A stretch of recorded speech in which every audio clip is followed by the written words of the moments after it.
Hoy el protagonismo, no digo que tengas vos, pero sí sos la persona que desde Canal U y desde los SRT más ha hurgado y quizás más ha producido material periodístico, literario también, en este caso sobre el Cordobazo, así que el mérito es tuyo y Bueno, es un honor poder estar junto a ti para charlar de esto. yo agradezco, pero hay que agradecerle a la profesora que nos formó a los dos como estudiantes de comunicación Claro que en la sí. vieja escuelita, profesora de Historia Argentina, Mónica Gordillo, reconocida docente de nuestra universidad. Un gustazo tenerte acá. Lo mismo para mí, realmente muy conmovida por la invitación de ustedes y porque creo que siempre hay cosas para seguir aprendiendo sobre el cordobazo, ¿no? No está fosilizado. Exacto, eso. exacto. No, y hay que decir que en las clases de Mónica Gordillo, ¿no? Recién le decía que tengo un gran recuerdo de esos días. Estas cuestiones empezaron ya a aparecer, ¿no? Cuando todavía en una época, en la década de los 90, ¿no? Donde esto estaba todo un poco muy lavado. Exactamente. Sí se ponía en discusión y en tensión también lo que había pasado justo ahora que estamos cumpliendo 50 años. Y contribuía ¿no? muchísimo uno de los libros de Mónica, Córdoba Rebelde, con James Brennan, que es, no vamos a decirle Biblia, porque la Biblia parece una palabra sagrada, pero sí es el libro que más ha contribuido en el último tiempo a entender, analizar y saber qué fue el cordobazo, ¿no? Sí, yo te agradezco que lo recuerdes, porque efectivamente hace muchos años que trabajamos y que dijimos cosas sobre el cordobazo. Ya en el año 96 se publicaron nuestros primeros libros y luego el trabajo conjunto con Brennan salió posteriormente.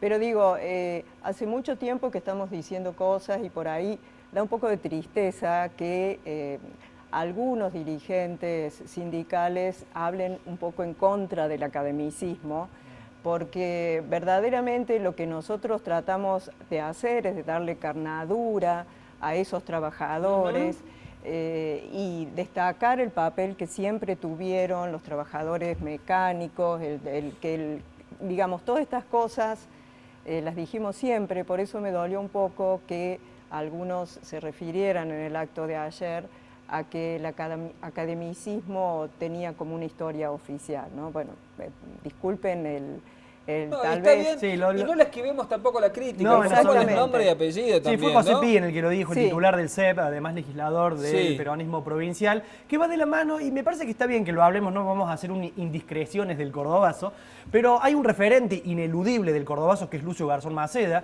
caracterizado en aquellos días como el ideólogo, y efectivamente es, entre los principales referentes del cordobazo, el único que hoy queda vivo en función del fallecimiento de los dirigentes sindicales, pero Lucio Garzón Maceda tiene una mirada también opuesta al academicismo, y por ahí no se entiende muy bien por qué. Yo no lo entiendo porque nosotros somos trabajadores docentes de la universidad pública, somos también investigadores y nuestra intención ha sido siempre la de tratar de hacer llegar la voz de los trabajadores. O sea, yo he hecho muchísimas entrevistas, lo he entrevistado a Elpidio Torres y realmente he reconocido siempre el enorme papel. Yo lo digo siempre en mis clases, sin el ESMATA el cordobazo no hubiera sido posible.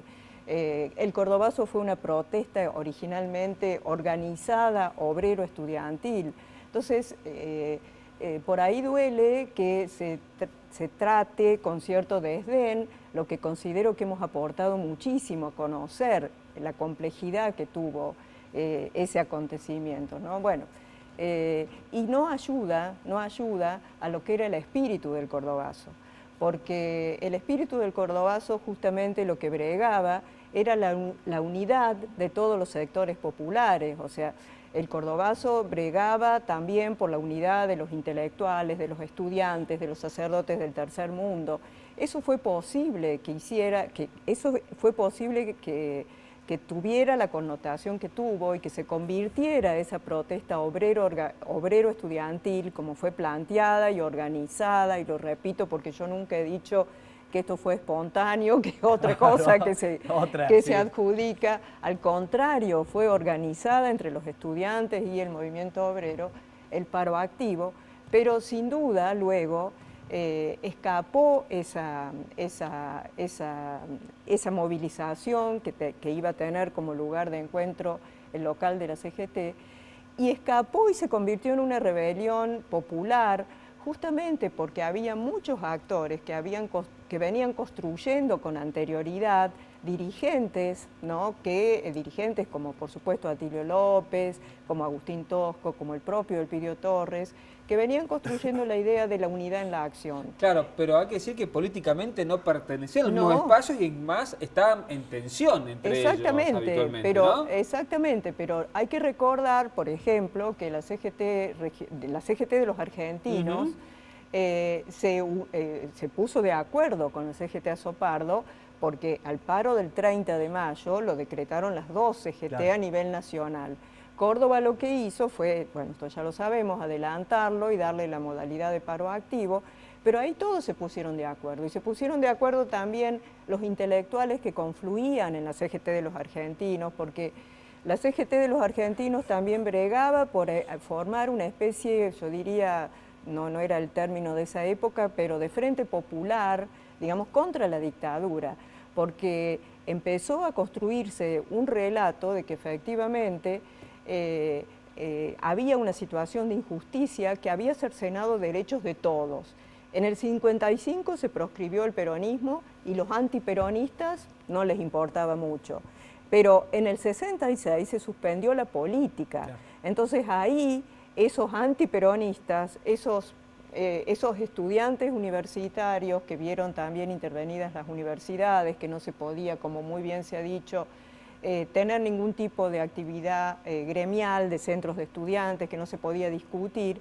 Entonces vieron que la situación los afectaba a todos. Entonces esa situación de cercenamiento de derechos comunes, sin una posibilidad de ver una salida, porque Onganía había hablado de los 3 tiempos y el tiempo político era el último, eso generó una situación de afectación común que hizo posible también la violencia del 29.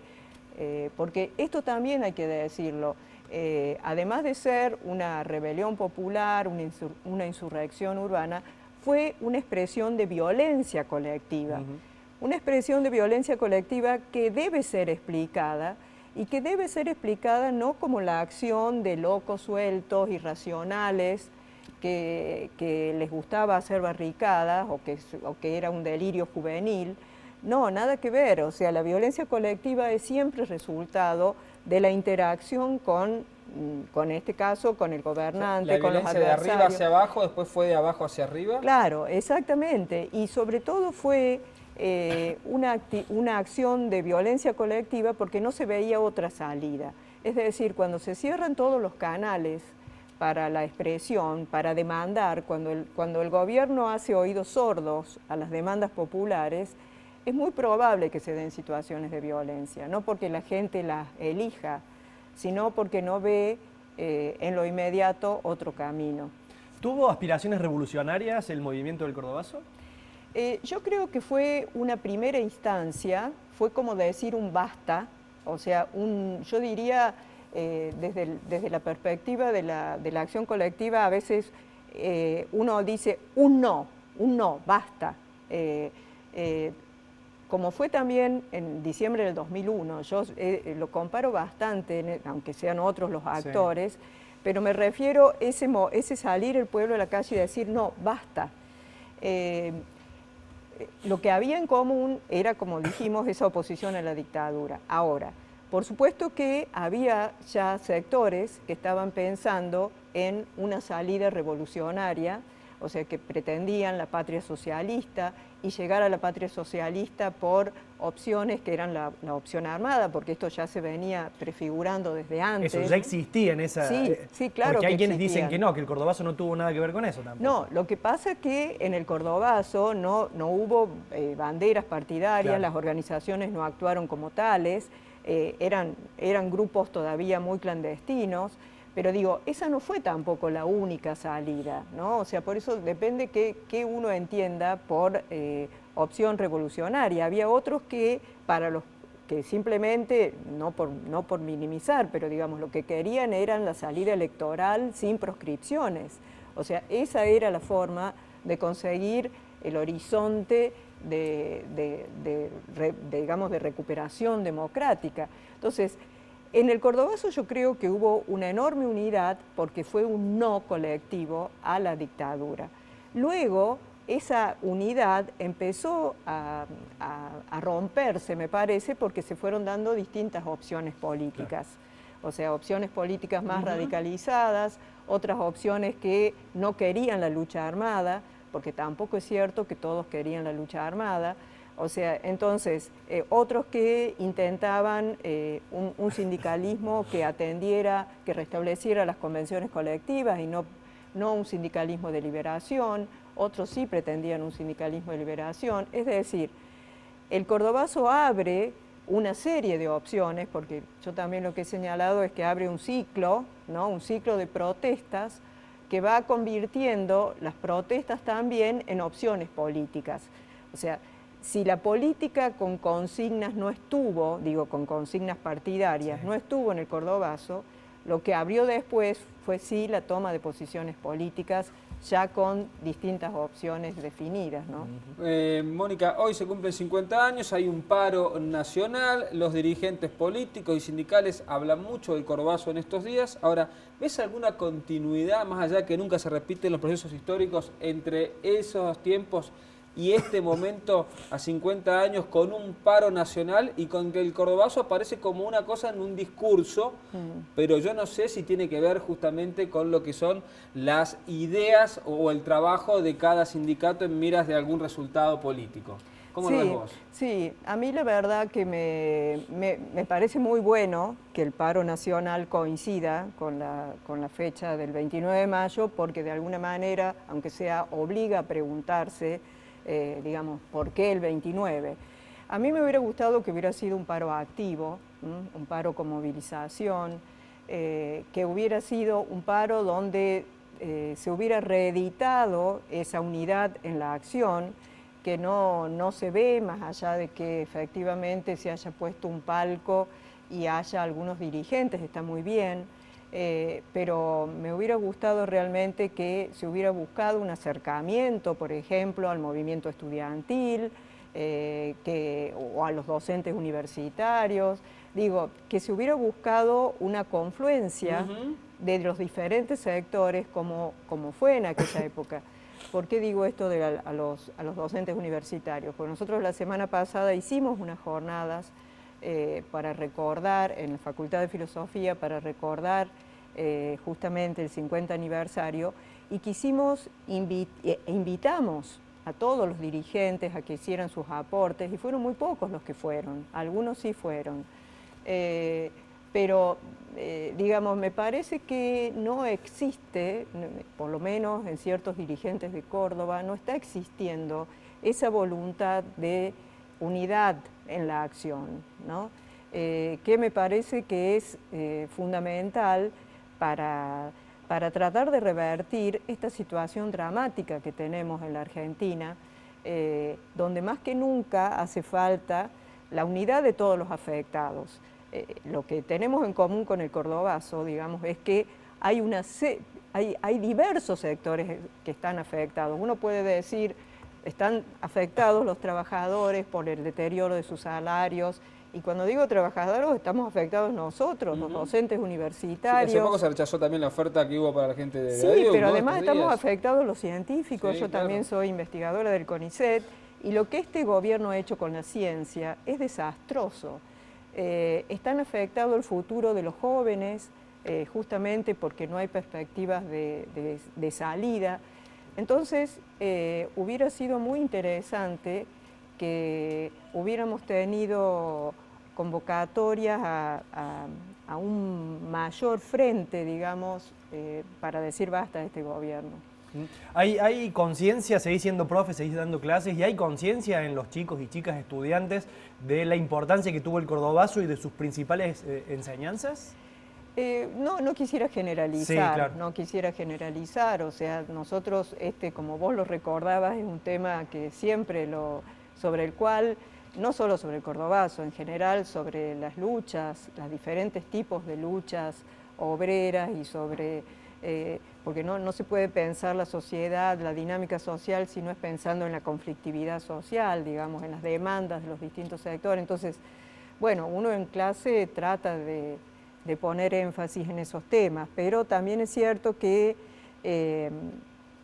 hay bastante individualismo, que los estudiantes no son, como decía muy bien el compañero que estuvo antes, no se da tanta, digo, no quiero generalizar, Sí. por supuesto hay agrupaciones estudiantiles, pero esa idea de la solidaridad, de cuerpo, de poner el cuerpo, de la acción, me parece que, bueno, no hay tanto compromiso como había en aquella época, ¿no? O sea, yo recuerdo que en las entrevistas que yo hacía cuando estaba haciendo mi tesis de doctorado, que fue lo que dio después resultado al libro, era, los estudiantes decían, no se podía pensar, ser joven no era una cuestión meramente etaria, sino que ser joven implicaba un compromiso, uno tenía que estar en algo, o militando con los curas del tercer mundo, o en las villas, o en una agrupación universitaria o secundaria, digamos, eso no necesariamente se ve ahora, pero no es culpa de los jóvenes, no es culpa de los jóvenes. Es otra la cuestión cultural también, ¿no? Mónica, un placer, creo que es la primera vez que venís a Ciudad U, pero por favor quisiéramos que vuelvas otra vez para... Escucharles volver a los 20 años cuando éramos volver a las aulas, qué lindo ser Qué lindo, estudiante. qué lindo. Yo además tengo tan buenos recuerdos de esos estudiantes de comunicación, porque eran, digamos, eran preguntones como deben ser los estudiantes, o sea, digamos, no eran cualquier cosa que no entendían, enseguida la preguntaban y debe ser así. Y se armaban lindos debates. Y se armaban lindos debates. Qué lindo que esté con nosotros, Mónica. Gracias, ¿eh? Bueno, no, gracias a ustedes. Un enorme trabajo están haciendo y que ojalá hubiera muchos periodistas como ustedes que recuperan estos documentos y esta historia que es colectiva. Muchas gracias. Ahí vamos nosotros con el Canal U, con el amigo Juan Cruz Taborradela. Bueno, querido, gracias. Un gustazo como Esta siempre. noche programa especial, ¿no? A las 22:30 por Canal 10. Sí. Vamos a ver un programa especial con algunas cápsulas del Tiempo está después y con invitados del En Piso, Malvina Tosco, Atilio López y Rafael Torres, los tres hijes. En nombre propio. Exactamente, los Bien. tres hijes hablando de sus padres y hablando también de sus madres. ¡Qué bueno! Porque las madres también tuvieron mucho que ver con el Córdoba. Qué bueno. Bien.